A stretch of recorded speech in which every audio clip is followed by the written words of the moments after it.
નમસ્કાર. સુરતીઓના યોગદાન અને સહયોગથી સુરત શહેર સુરતીઓના દિલમાં સતત ધબકતું રહે છે અને આજે આખા દેશમાં, ભારત દેશમાં સુરત સ્વચ્છતામાં નંબર 1 રેન્ક પ્રાપ્ત કર્યો છે. આદરણીય રાષ્ટ્રપતિના હાથે આ એવોર્ડ સુરત મહાનગરપાલિકાએ પ્રાપ્ત કર્યો છે. સ્વચ્છતાના આગ્રહી સતત રહેતા આદરણીય નરેન્દ્રભાઈ મોદી સાહેબના નેતૃત્વમાં સુરત સ્વચ્છતામાં અગ્રહરોળમાં સતત કામ કરવા પ્રયત્નશીલ રહ્યું છે. મન કી બાતમાં પણ આદરણીય પ્રધાનમંત્રી નરેન્દ્રભાઈ મોદી સાહેબે સુરતની સ્વચ્છતાની વાત કરી હતી.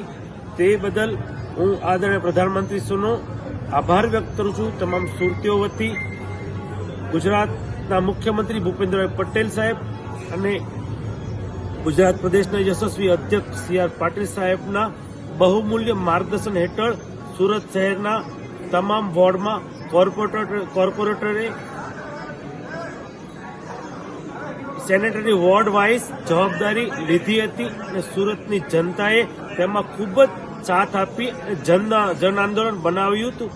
તેના ફલસ્વરૂપે આજે સુરતને નંબર 1 રેન્ક પ્રાપ્ત થયો છે. ત્યારે હું સુરતીઓને હજી અહીં નહીં અટકતા આપણે વિશ્વમાં સુરતને કઈ રીતે પ્રસ્થાપિત કરીએ તે રીતે આપણે સૌ કટિબદ્ધ થઈએ. અસ્તુ ભારત માતા કી જય.